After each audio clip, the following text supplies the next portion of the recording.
everybody. Thank you so much for coming out. We have some Jerry's Donuts over here. If anybody's hungry, feel free. There's Kevin Literature on the back table, plus some flyers. He's got a couple of great fundraisers coming up. We'd love to see that. One's a comedy fundraiser with 3 great comedians, if you're interested. Also our flyer for No Kings 3, which will be March 28th in Elk Grove Village at Rotary Green. So you can scan the QR code for any of those things. I'm not going to keep you. I just want to thank you. Indivisible Elk Grove Township is proud to host Kevin Morrison. Thank you. Thank you.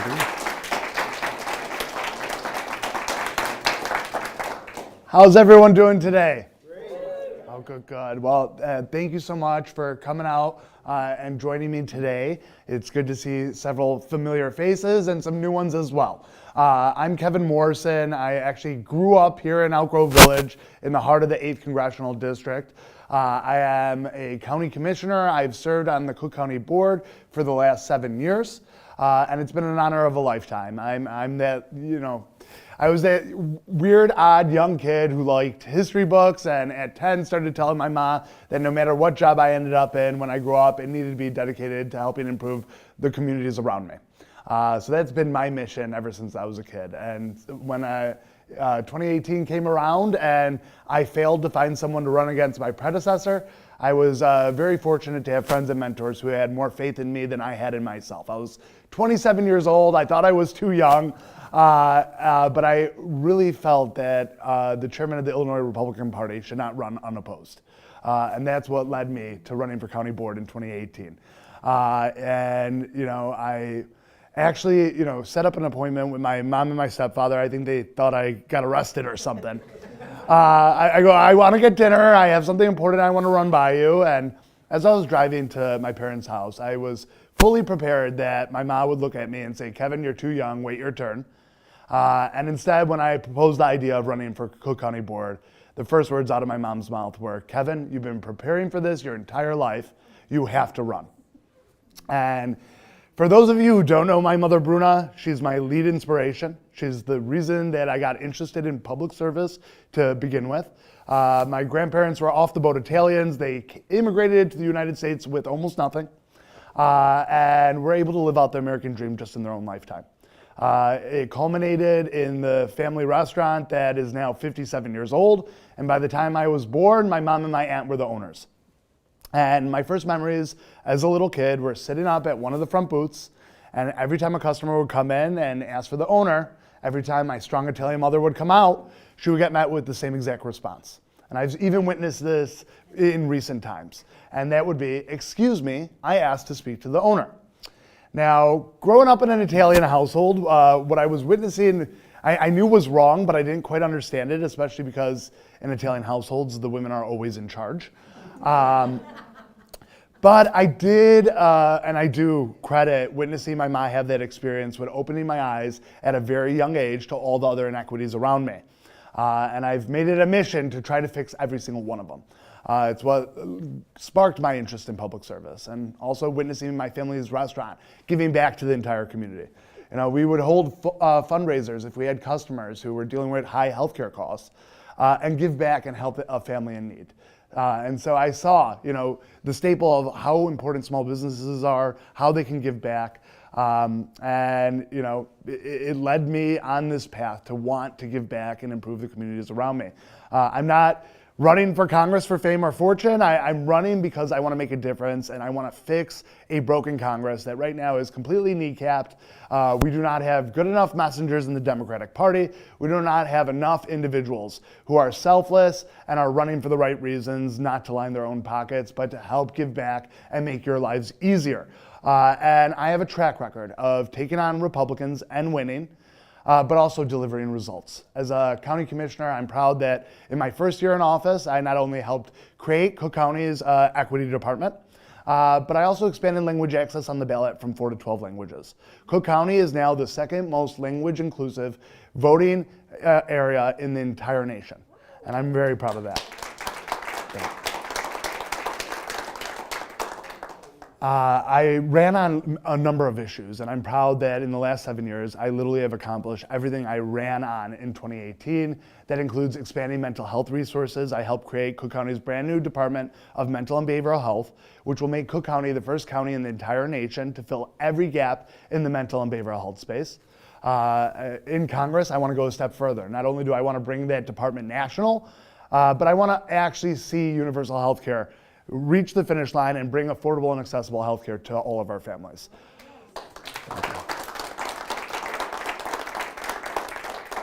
Right now, I'm a millennial. I'm 36 years old. The average age in Congress is 55, but my generation and the younger generations are predicted to be worse off than our parents. There are statistics that show that people no longer believe that the American dream exists. And that is one of the reasons why I helped spearhead a nationally recognized one-stop shop for Cook County that helps aspiring entrepreneurs start new small businesses. It's a pathway into the middle class and upward mobility, creating jobs in our communities. And I'm really proud that I got that done as a county commissioner. I've done a lot on the county board, and I have demonstrated that I could work with everyone. It's one of the reasons in this campaign I've earned the endorsement of Congresswoman Jan Schakowsky and Congressman Mike Quigley. I'm endorsed even by Craig Johnson here in Elk Grove Village. We've earned over 190 endorsements, and one of my proudest is the Illinois Federation of Teachers. I don't know how familiar you are with this, but the Supreme Court ruled that under our Constitution, there is no guaranteed right to public education. But through government action, we've created a right to a basic public education. I feel that is the biggest opportunity loss that we face as Americans, that we are not investing in our youth and guaranteeing high quality public education. And one thing I want to do in Congress is ensure far more federal investment in public education so that we can see high quality public education access for every resident in this nation. It would help us all economically. And that's one thing I really want to fight for as well. You can clap, I know, I saw that. There's no lack of things we need to fight for in this moment in time. I did not take 5.5 years of night classes to earn a law degree to see our Constitution ripped to shreds. This is a very scary moment, right? We've got Palantir partnering with ICE, not only tracking individuals who might not have status or who are seeking asylum, but also people who are participating in protests and standing up against ICE in this moment. As a county commissioner, I'm proud to have led the effort. I was the chief sponsor of Cook County's unwavering support for due process and habeas corpus rights. I'm so proud of my legislative director because it was written in such a way that, it did get sent to Donald Trump, and if he read it, I think he would actually understand what our Constitution guarantees. But we've also taken leadership, calling on ICE to be unmasked, identified, to wear body-worn camera. We just passed, and I sponsored last month, a resolution calling for no additional funding for ICE. I've been joining over the last couple weeks high school students walking out, most recently at Maine West, but I joined Elk Grove High School students, I joined Conan High School students, I joined Prospect students. I think there's going to be another one at Grove Junior High tomorrow morning, and I'm planning on joining them at 9:15 a.m. It is nonstop on the campaign trail. I'm still thawing off from knocking doors and talking to residents, but it has been a humbling experience earning people's support in this race. It's not easy. I know it's a contentious primary, and I'm really excited to be able to meet with all of you today, take your questions, and talk about the issues that are important to you and your families and how we can once again bring leadership into Congress that not only has a track record of taking on Republicans, but getting big things done, but also bringing function back to our country, holding this administration accountable. We right now see Republican leadership completely abdicating their constitutional role as Congress people, giving up their powers to an unhinged executive. And that's unacceptable and something I cannot wait to take on and help reverse. So with that, I thank you all for coming out, and I'm excited to take your questions.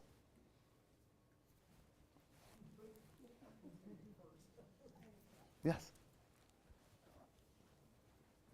And Vishnu will help and bring over a mic for Ella. How do you think some of your opponents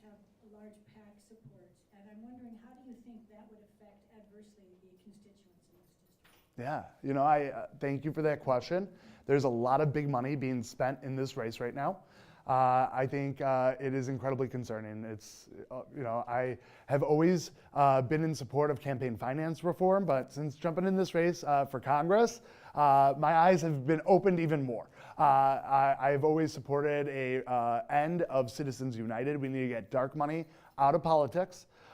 We need to see a future where we have public funding for these campaigns. We need more working class people in Congress, not more multimillionaires. 5 of my opponents of the 8 are multimillionaires. I am not one of them. I come from a working class background. All throughout college, I served pizzas at my family's restaurant. But it's one of the reasons why I put out a video the other week notifying people to pay attention to the paid for by. So, on every piece of my literature, it says paid for by Kevin Morrison for Congress. And that's going to be an indicator to you when you're seeing mail or TV ads or digital ads, whether or not it's coming from a candidate's committee or if it's coming from one of these super PACs. 3 of my opponents right now have super PAC support. I do not. And I think it does have an impact, but from the conversations I've been having at the doors, I think it's working against some of our candidates, right? We've got Melissa Bean, who has received the most super PAC support so far. It's helped her with her mailers and her TV ads. But I do think that, especially with the overkill of the mail coming from that candidate, I keep hearing at the doors that people are questioning, why is so much money being put behind this person? Also, she's the only candidate in this race that does not currently live in the 8th Congressional District. Of the 8 of us, 3 of my opponents moved into district to run. I've lived here in the 8th Congressional District probably for the last 26 years, and I think that is incredibly important. But does it have an impact? I think it does. But I'm proud of the incredibly generous grassroots support we've received as a campaign. Dollars are important. Every dollar we earn is another dollar that we can communicate with voters and help share my record. Of the candidates in the race, I'm the only candidate that has served 7 years in office and have gotten really big things through the finish line. So, I wish we could get all dark money out of politics, and I am going to fight in Congress for that future.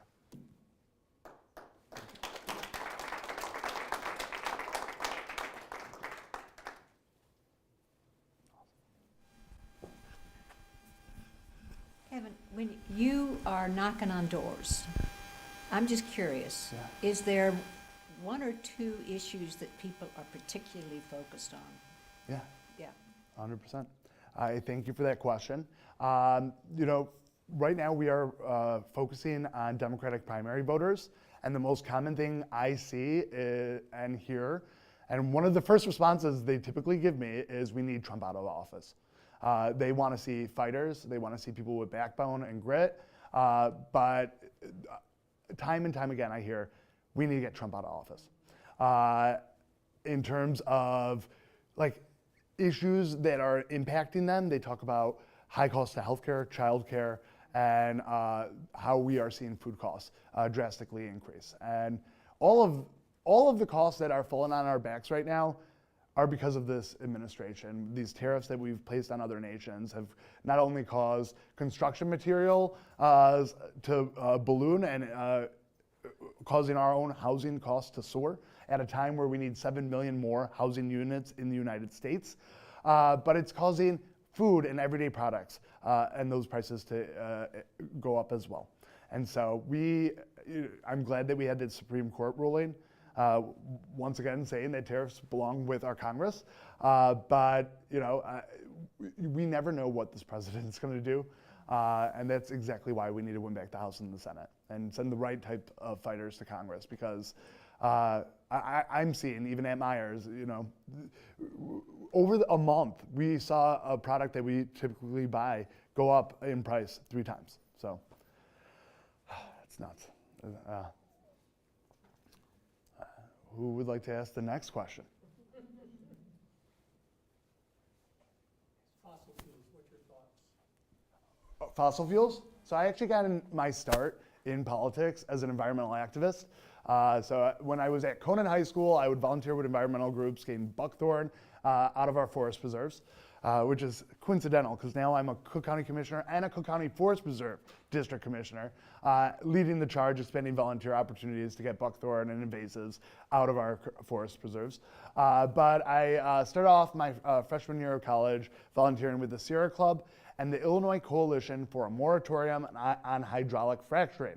I know that's a really long name, but I was actually lobbying, trying to get a future where Illinois did not allow fracking in the state of Illinois. I drive an electric vehicle. I am proud to have led efforts at the county to ensure electric charging stations at all county properties. But just I think it was last year or the year before, we invested in 300 new charging stations for blighted areas where there are not a lot of options in suburban Cook County. So what I think about fossil fuel is, one, we should not have a president who's getting an award on clean coal, because there is no clean coal. But we need to invest in a future that drives us to renewable energy as the predominant sources for our energy stock, be it vehicles, be it our housing, you name it. Because climate change is real. And we are on a really slippery slope. You know, I have 2 young nephews and a niece, and I am critically worried about what the future is going to hold for them. You know, it is not often known that we are now part of Tornado Alley in, you know, up to the Wisconsin border. Now, Tornado Alley used to end at St. Louis. Now it goes up to the Wisconsin border. So as a county commissioner, what did I do? I created an annually renewing $100 million disaster relief fund to help with the explosion of flooding and tornadic events that we've seen here in the county. And that's, I mean, we shouldn't be kneecapping FEMA on the federal level either. So investing in a clean energy future is going to be something I'm going to fight for, but protecting our environment needs to be a key focus. I know I was being interviewed by a influencer the other day, and he goes, you know, he actually got his start as more of an environmental activist himself, and he goes, you know, the way I look at it right now, it's like America is a person with a gunshot head to the wound. Our democracy is so much at stake, and we're just trying to fix that issue that, you know, the environment has kind of hit the back burner. But we also have to remember that protecting our environment is critically important. And there's only so far we can go until it actually threatens the ability for our species to be able to live on this planet. You know, we are in a mass extinction event currently, and that does need to be something that we address in the short term. Because I mean, if we don't make a change within the next 5 years, it could be really, really damaging for our species' future on the planet. So you would support wind farms? Yes. Yeah.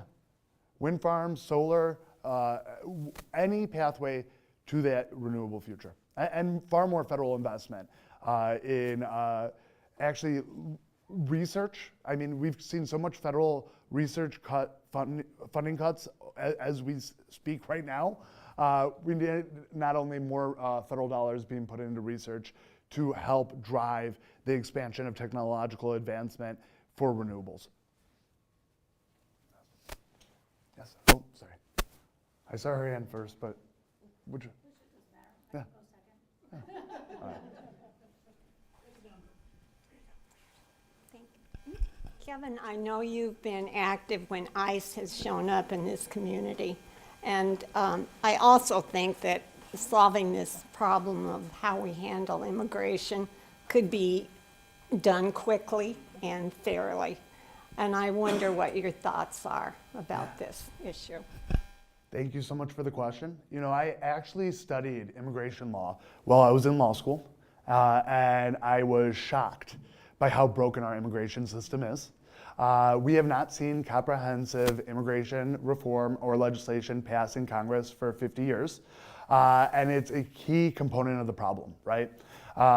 Also, we have a media ecosystem that completely distorts and brainwashes people that needs to be addressed. I know that's a whole nother topic, but you know, when you file for asylum, that actually gives you legal status to be here at that moment until your asylum case reaches completion. And right now, when you go to a point of entry and file for asylum, it could take 2 years before you get a court date.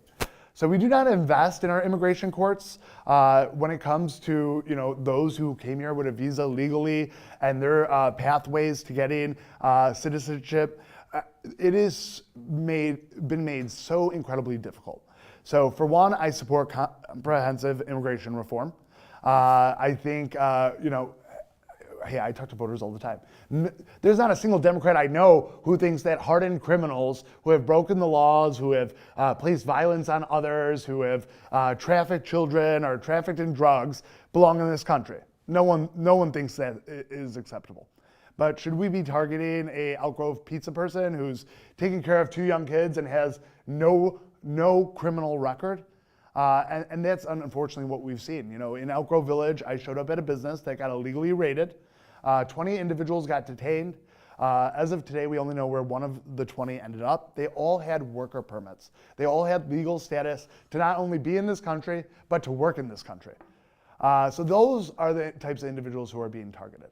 And so first and foremost, we need to ensure that Trump's ICE is abolished. There have been 60,000 individuals who have been hired since these raids began. There's questions whether or not that includes January 6ers. So my first day in Congress, what I'm going to fight for is all 60,000 of them need to be put on leave. Their backgrounds need to be checked. And for one, every single illegal action done by an ICE agent, justice needs to be served. Kristi Noem needs to be impeached. Thank you.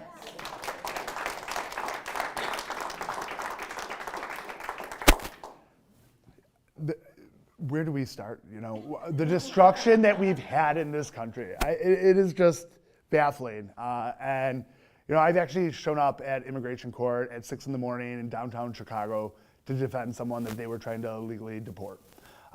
So I've taken leadership in this realm. I've done a lot on the county level. We banned ICE from operating on county properties. And then I was the chief sponsor of a resolution calling on all local governments across the state of Illinois to ban ICE from working on government property. I wish more of them would follow suit with what Cook County has done, what Elgin's done, Des Plaines, Arlington Heights, and many other local jurisdictions. I even showed up at my own village town hall meeting. I live in Mount Prospect now. I put pressure on them to try to ban ICE from Mount Prospect property. They won't do it. But I showed up, and I am proud that I'm able to hold these people accountable without burning bridges. That's also critically important in leadership. So lots of work to do on the immigration front. I think you had the next question. My question was related to the renewable energy. I was just thinking about what your thoughts are on nuclear energy. Yeah.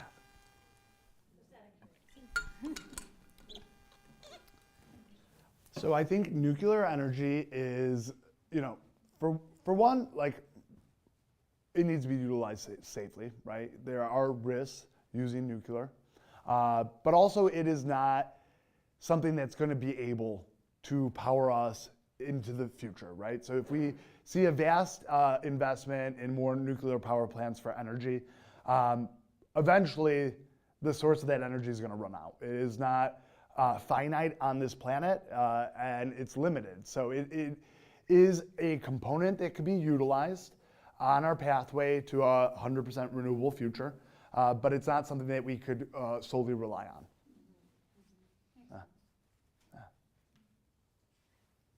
Awesome. Yes. What do you think the first thing, let's just say the Democrats take the House. Take the Senate. Okay. Let's just say the Democrats, let's just put this scenario out there. What is the first thing that you think that let's say the House should do? Yeah, I would say an immediate reversal to the cuts to Medicare, Medicaid, and SNAP are critically important.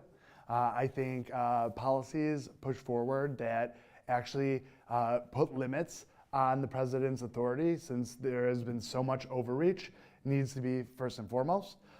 There is no shortage of things we needed to start doing on day one. And luckily we have early primaries here in Illinois. The 8th Congressional District, we send the right candidate past this primary line. This should be a safe blue seat. And that will allow me the time to do what I enjoy doing, which is help elect great candidates through their primaries and generals. So that's a commitment I'm making to you, is that I'm going to use my energy to help elect great candidates once we get through this primary across this nation, to make sure that we are sending strong voices to the halls of Congress to push back in this moment. But yeah, we need leadership who's going to be dedicated to protecting all of our families, right? Be it healthcare, be it housing, be it higher education affordability. And I believe in that future. I know we can get there, and that's what I really look forward to fighting for. Do you think that we should also, this is me personally, I don't know if you all feel this way, but I feel like these ICE thugs and our orange president, we need to hold them accountable. Will I live long enough to see that court where these people all get their justice? Yeah. I mean, we can't be the good guy Democrats because other presidents let it go, and it emboldened this freak that we have now. And I know we can't be that negative, but I need justice. Yeah. I don't know if there's other people that feel that way. We just can't go on and let these people continue. And we need to give them the legal consequences that they all deserve. Yeah. And that's me being angry, and I know Democrats don't want to do that, but I am so unbelievably pissed.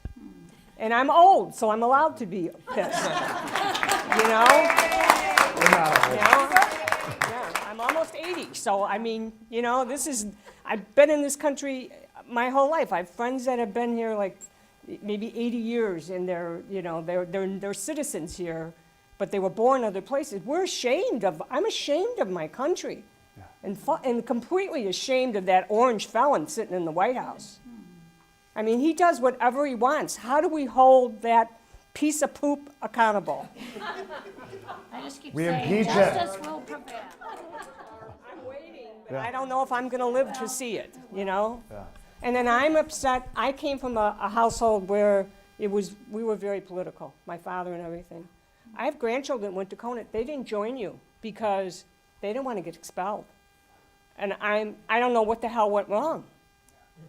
You know, I mean, I feel bad, you know? You're not alone. What? You are not alone. I just like, I don't know, you know? I mean, I have a son that was a Rush Limbaugh person. I mean, they grew up in Schaumburg. That's my fault for letting him be there, I guess, you know? Sorry, I'm rambling, but I mean, it's really, it's You're in good company. supposed to be that negative, and I'm feeling like I'm in a negative place because I really need to see that they have consequences. I know everyone might think I'm just this happy-go-lucky guy who always has a smile, but I'm angry too. My grandparents did not flee fascist Italy to come see our country become an autocracy. Okay, this president needs to be held accountable. For one, he's the most mentioned figure in the Epstein files. And we're not, I mean, we just saw Prince Andrew in England get arrested, yet we're not seeing our own Justice Department investigating what's been brought to light in these files. We have, for one, a president who has put political pressure on our judiciary that is unacceptable, it is un-American, it's unconstitutional, and unfortunately it's our current reality. With both individuals who got murdered in Minneapolis, are we investigating those ICE agents, or are we investigating their spouses and the people around them and the protesters? It's unfathomable what's happening, but no, we need accountability, we need justice, and no, I don't think Democrats right now should not be fighting for justice. Every illegal action that has been occurred needs to be investigated and needs to be taken to our courts. I do support due process and habeas corpus, so I'm not gonna, say that these individuals should just be immediately locked up. They deserve their day in court, but no, they should be held accountable for every crime they've committed, every single one of them.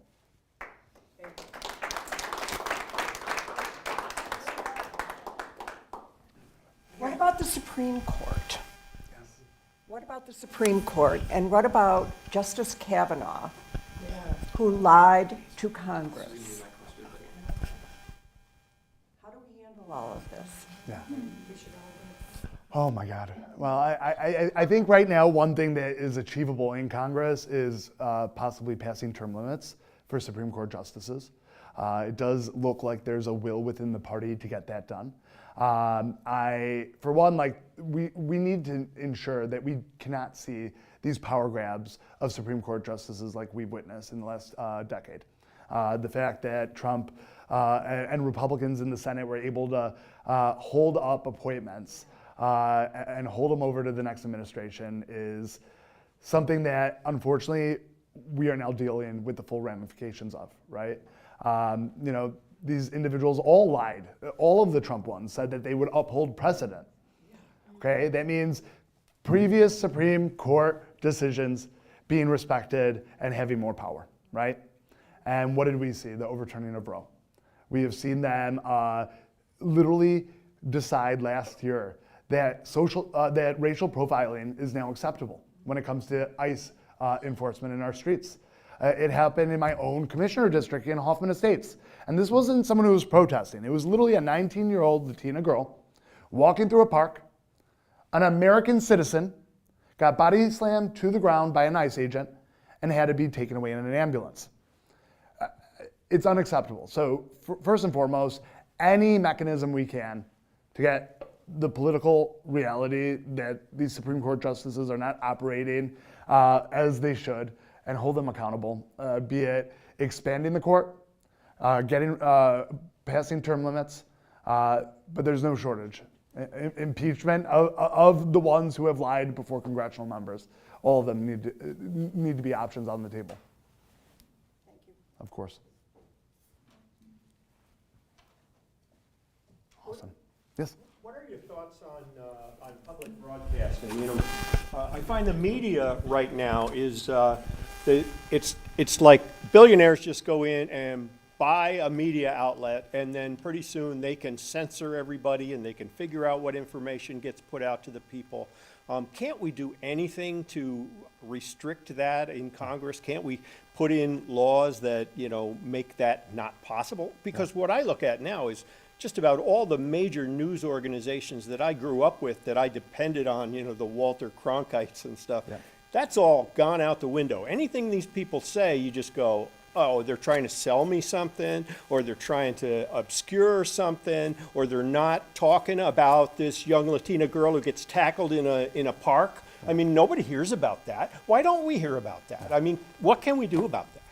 Well, I'll preface and start with the point that I am a monthly donor to WBEZ, also the Sierra Club, but there are free speech issues when it comes to this. But what is achievable is ensuring that when organizations are operating as if they are news, but really they are being slanted, having legislation pass where they have to notify individuals that what is opinion versus what is fact. We do need to address the unfortunate situation that we have media organizations that are putting out falsehoods as if they are fact. And it is brainwashing our population. And I see it in the comment sections, especially on TikTok. We've got like a disease growing, a cancer in this country. Unfortunately, there are individuals who have been completely brainwashed. They will not take seriously reliable news sources. They have been told that that is fake news and that their source is the only truth. But it's going to take patience. And I do not think that these people are unwinnable. I've had these conversations at the doors. Sometimes it's not the best time spent. In my re-election year, I met an individual who had survived a car bomb in Iraq. He was a Christian. He had to spend 5 years in Qatar to get his asylum papers to come to the United States. Was now a resident and a U.S. citizen. And he was telling me that J.B. Pritzker was the worst governor ever. Governor Abbott of Texas was amazing for busing all those illegals to Illinois. And I had about a 40-minute conversation with him, literally weeding through. And thank God I do my homework. I pay attention to the news. I pay attention to all different types of sources because I want to know what the other side is hearing as well. But I was able to walk him through all the misinformation that got him to that view, make him empathize with the plight of other asylum seekers like he used to be. And at the end of the conversation, he looked at me and he goes, you know what? You're really smart and I respect you. So I do think that with patience, with allowing us to get angry and helping share truthful information to combat individuals who have been brainwashed, they can be won over. But we do need to see our federal government do a better job of ensuring what is reliable news and then also informing the public on what is not. It's a really good question. Yes. So I grew up here, like you. I graduated from Conant. My son just graduated from Conant last year. He goes to University of Illinois Springfield studying political science. I feel like a lot of what's going on right now by Republicans is very performative, and I think there's some of them that actually know that what's happening is wrong, and a lot of what Trump is doing is wrong, and a lot of what his cabinet members are doing is wrong. Do you think there's room to reach out to those people and convince them that what's happening is wrong? And how would you go about doing that?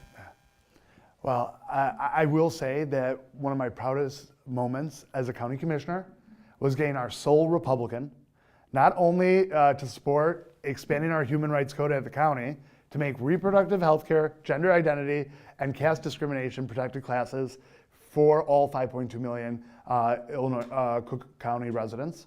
That was the first time he ever voted in support of reproductive health care. He is not in support, but it was our relationship that got him to vote that way. And we need people who are going to be able to build relationships with people on the other side of the aisle and talk to them and help them be brave in this moment.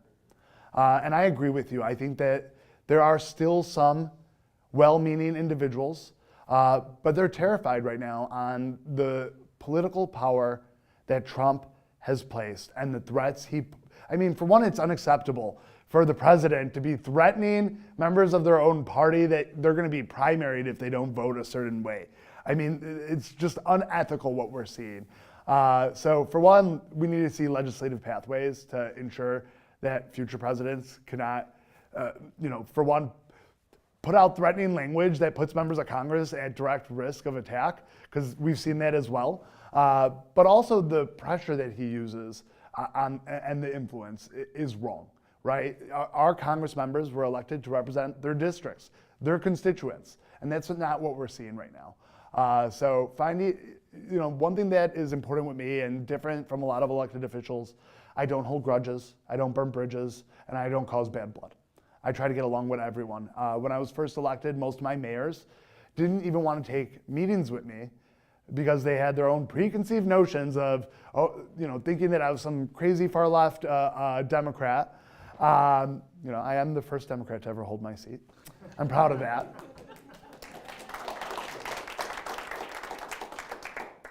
But almost every single one of those mayors endorsed me in my re-election year. Because when they finally did get to know me, they realized that they could work with me, that I pick up my phone calls, I'm accessible, and even if we disagree, we do it amicably. But also that my number one piece of import was how to work with these mayors to better represent our shared constituents. And that's critically important. It's one of the reasons why I've built relationships. I'm the only candidate in this race with bipartisan support. I'm proud of that as well. And it's not because they agree with everything I stand for. It's because they know that I wear my heart on my sleeve and that I see public service as a responsibility to better represent your constituents, to meet with them, hear the issues they're dealing with, find solutions, and get big things done. And so I'm not one of those candidates who's going to Congress to line my pockets like Marjorie Taylor Greene, who left Congress with $24 million in her bank account. I'm going to Congress to get ethics reform, to ensure that our Congress members cannot use the information they're receiving to trade in stocks. That needs to be banned. No, we need more Congress members who are dedicated to the people they represent, not the wealthy interests who either elected them or who they're beholden to.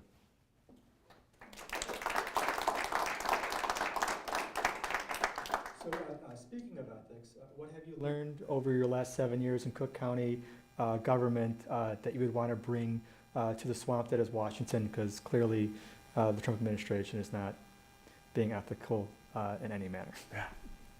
You know, when I first announced this campaign, some people asked me if I was crazy. Why would I want to leave a board where we all get along to go to the dysfunction of Washington, D.C.? And, you know, I often go back to the fact that I did not go to law school for 5.5 years, taking night classes, to graduate cum laude, to pass the bar my first time around, to see our Constitution ripped to shreds. And I have done a really good job of being able to find common ground with individuals who are the least likely of allies, to build those relationships and get big things done, be it with my mayors, my township supervisors, or, you know, the Republican colleagues I've had on the board. And so what I'm going to take to Congress, what I've learned, is the ability to find common ground with other individuals, build a relationship, and, you know, also win over the ones who don't like me. You know, I was bullied from 4th grade to sophomore year. I have made it you know, I have a really good job of making people who look at me as their enemy my friends. And I've won over people who have thrown mud in my face from day one. And then when they really came to know who I am and what compels me and what I stand for, I've been able to build those relationships. So my plan, once elected, for one, be strategic in my staffing. I have a incredible staff as a county commissioner. I get thanked all the time. And it's embarrassing that they go, you know, every time I reach out to your office, I get a response. And I reach out to elected officials all the time. And I just want to say thank you, because it is so rare to get responses from these individuals. Constituent services needs to be first and foremost. Being responsive, being accessible, holding regular town halls with your constituents. That is a pledge that I'm giving to you that I will continue to do as a congressperson. But also I want to make sure that in that staffing, I have a book of all the Congress members. Who are the ones who are selfless and ran for the right reasons? Who are the selfish ones who are more self-centered and care about themselves than the role that they're supposed to hold? But also, in both categories, what are their chief issues? Is there a similar thing that could connect me with them so I could build a relationship with them? Because in the end of the day, it's a game of majority. You need to get enough votes to get something past the finish line, right? So I plan on building relationships with all the different members, no matter what side of the aisle they are on, finding where we have commonalities, building that relationship so that it can be lasting for the big policies I want to get achieved in Congress.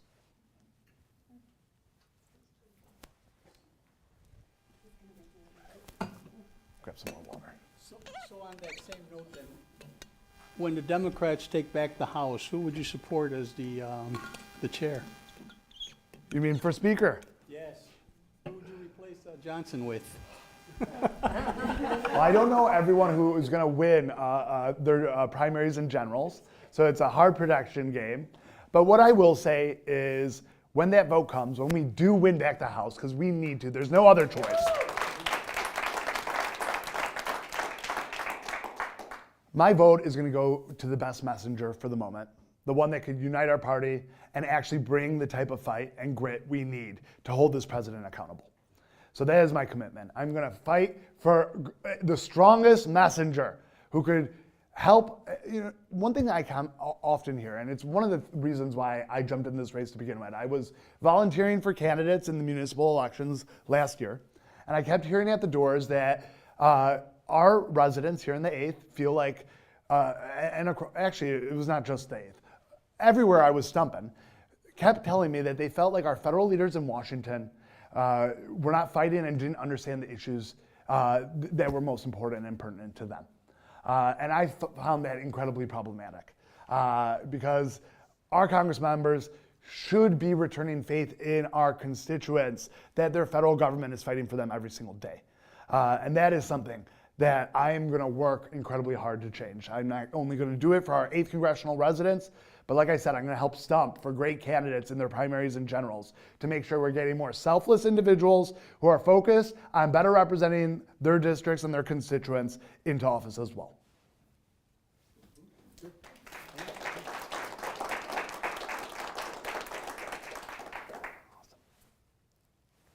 Any other questions?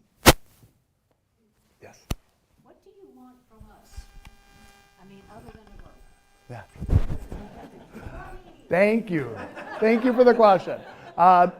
Yes. No, not just money, volunteers. If you can take a yard sign, please put a yard sign out. If you are on social media, follow us on all of our social media sites. Help share our content out. It's a free way for us to connect with more voters. But we need volunteers, and yes, we do need dollars. We have 3, if not 4 super PACs right now operating on behalf of 3 candidates in this race right now.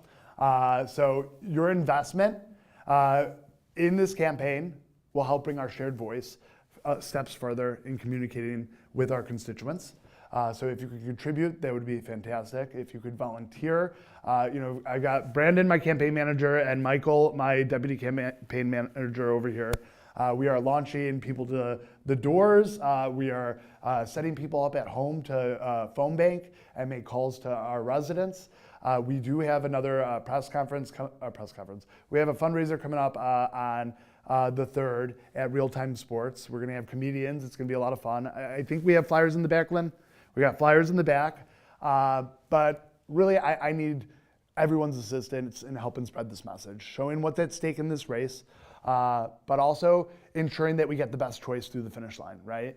And I've gotten to know a lot of my opponents in this race, and I could say I think I do have the most selfless reason for running. I do genuinely care. I want to make this world a better place for others, and so people's support in any way you can over these next little over than 3 weeks before the primary is going to be crucially important. We can use volunteers, handing out literature at early voting locations, helping put up yard signs, making phone calls, knocking doors, and sharing our content on social media. All of it would be helpful. Any way to help further our message and reach. Thank you for that question. So I just have to ask this, it's kind of a stupid question, but, the emails, it all goes through Act Blue. Yeah. What do you get, what percentage do they keep as opposed to your campaign? So Or are they a super PAC? is Act Blue a super PAC? Oh, wait. No, so- yeah. I kind of threw that one out Yeah. at the end. I said, or are they a super PAC? Yeah. Act Blue, I'm not sure what percentage Act Blue takes. I think the biggest loss is the credit card fees. So American Express is the one that takes the most, but there are credit card fees associated. So the way to invest in our campaign to get the biggest bang for your buck is writing checks. We are only allowed to receive $100 in cash from any individual. The max out in these campaigns is $3,500. And also circling back to campaign finance reform, this is how messed up our federal elections are. I am not independently wealthy. I cannot self-fund this race. Every individual, no matter what, in the primary is maxed out at $3,500. Yet if you are a multimillionaire, like Neil Cope, for example, has literally loaned himself $750,000 in this race. And there are no caps. Everyone's still locked in at $3,500. So I do spend a lot of time calling and asking people for dollars. It is something I wish I could do less of. So your assistance in helping us raise a few more bucks through the finish line. If you know some wealthy folks who could afford to be generous, I'd appreciate it. But we need major reforms. We need more working class people in our federal offices, and I think it's one of the chief reasons why we have such a kneecapped and broken Congress to begin with. Where do we send the checks? Yes. So all of that information is on our website. So we have a P.O. box where you can mail checks, or you could come to one of our events and bring it in person, or come to our office. Or you know what? Our campaign staff has actually went out to people's houses to pick up checks before as well. If you don't have checks, you could contribute on our website as well through ActBlue. It is still a good way to support our efforts. So I do not want to deter people from doing online contributions either. Everyone's support, every single dollar helps us reach out to another voter. Our mail program right now is in full effect. We're expanding our voter contact. We launched with teachers this morning, folks to the doors, which I'm really proud of. But yeah, it's going to be important in these last 3 weeks to communicate and reach out to as many folks as possible. Yes?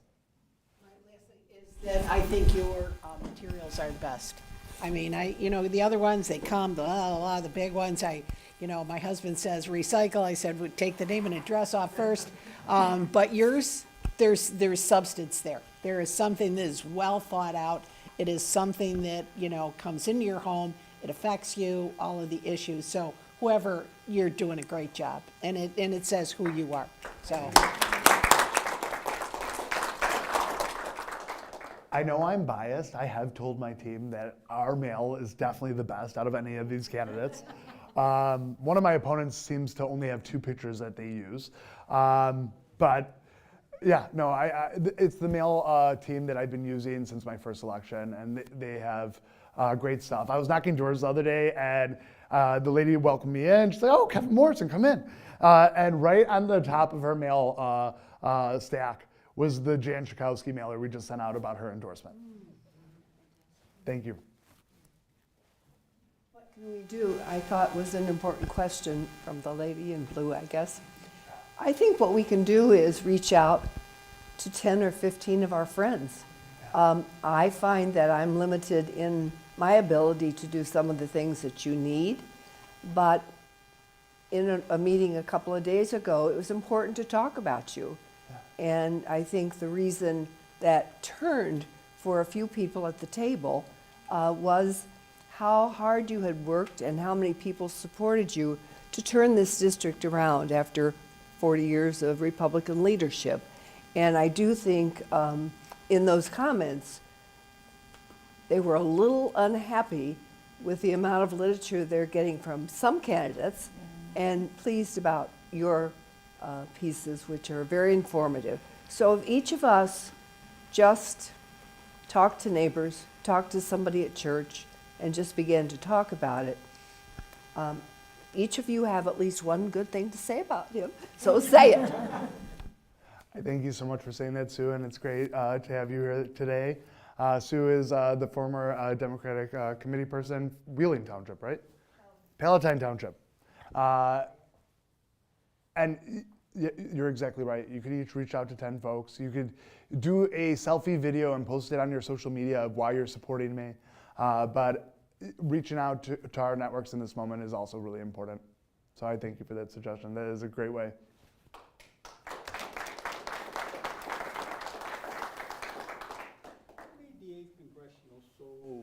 Crowded, such a crowded field, especially with 4 super PAC funded people, 3 or 4 of them.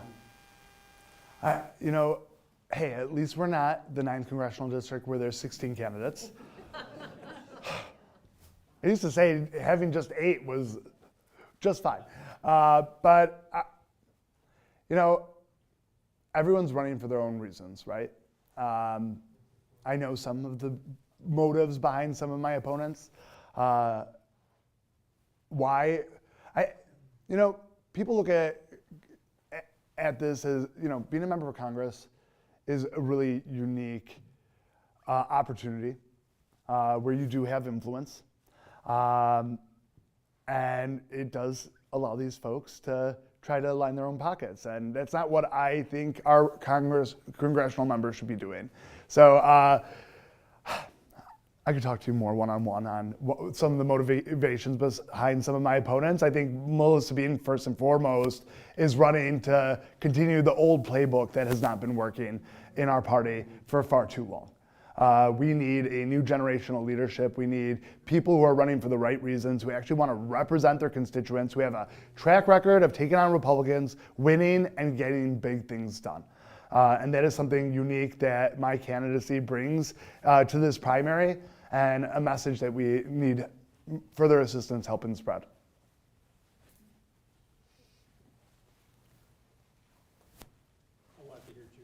Sorry? Yeah. Oh, the things I've learned since I've launched this campaign. I agree with you about the Melissa being in the same old plain book, and I know when I went to the first candidate forum, and, but the other is that, now my husband tells me that there's a couple of the newspapers I saw online, I think it's Sun Times and then the local, not USA Today, the Daily Herald and Tribune. And I said, why? I said, did they just go back 15 years? Did they go back into their, so they wouldn't have to write another article and just drag out something from the past? I said, are they trying to appeal to people that are older that just will feel more comfortable, with someone from the past who did this or whatever? I haven't quite figured it out yet. But, and I don't want to spend a lot of time on her but she certainly is all over the place. And I did see one person that questioned who owns, the places, the newspapers and those places that have supported her. Yeah. That's the other question, so.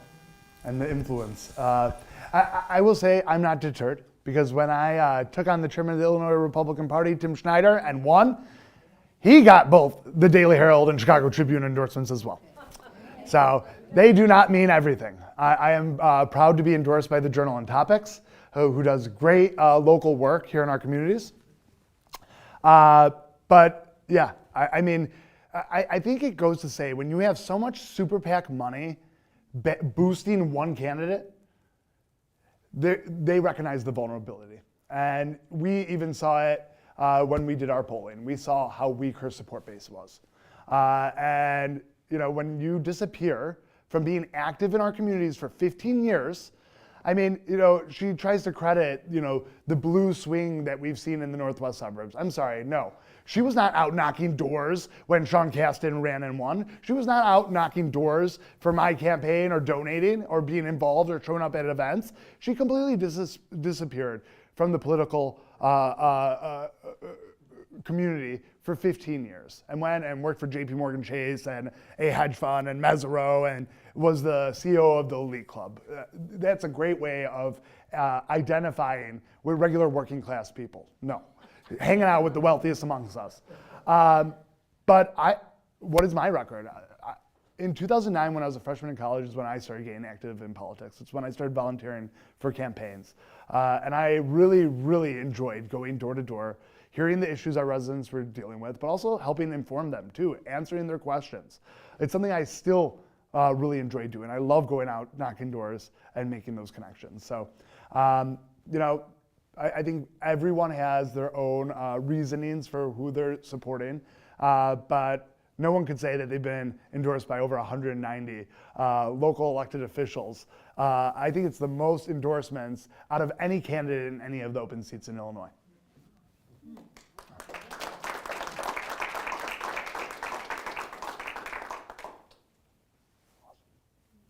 Any other questions? Going once, going twice? Closing remarks.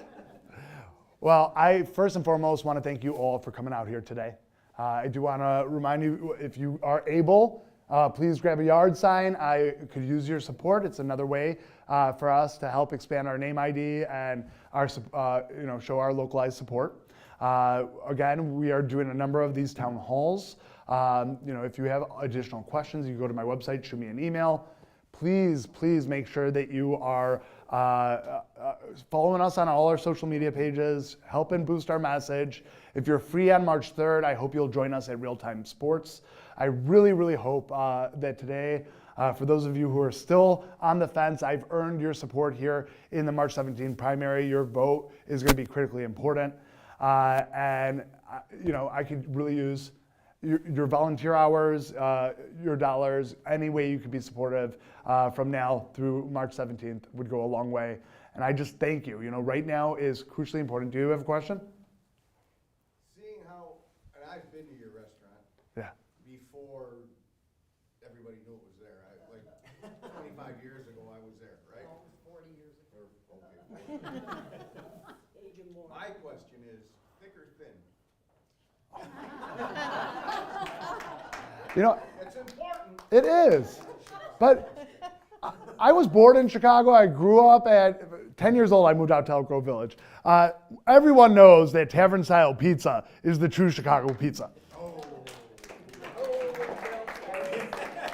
But if you are getting deep dish, it can only be from Dino's Pizza and sausage, spinach, garlic. Oh, BLT pizza. Yeah. Hey, I'm a foodie. I eat everything. I don't discriminate. I can't say anything is my favorite on the Dino's menu. And going back to our closing, I appreciate you all taking the time here. You know, right now we have an incredibly important primary. You know, it is important that we put fighters in Congress that actually care and meet with their residents and want to find solutions to their problems. And that's my commitment to you. And that's the type of fight I'm going to bring there. I sit on a board where I have colleagues who think because they won a title, it makes them better than others. I get thanked by county staff all the time because I treat them as equals and with respect. It makes me very uncomfortable. And I do not think that any title, be it commissioner or congressman, makes you better than any other worker.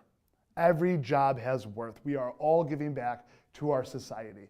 And we need less individuals who think that because they earn the title of congressperson, that they are self-righteous and so powerful and better than everyone else. So that is another commitment that I give to you, that earning that title is not going to change who I am. I will always be Kevin Barini Umberto Morrison, a resident and product of this area, and no, I will not be moving to DC when I win this. I will still be investing and living in this district and meeting regular with our communities. And so thank you for coming out today, and thank you for your support. I appreciate it. Thank you. And for those who are willing, if you would like to come up here and take a group picture, I would love to have the opportunity. Thank you all for coming out today.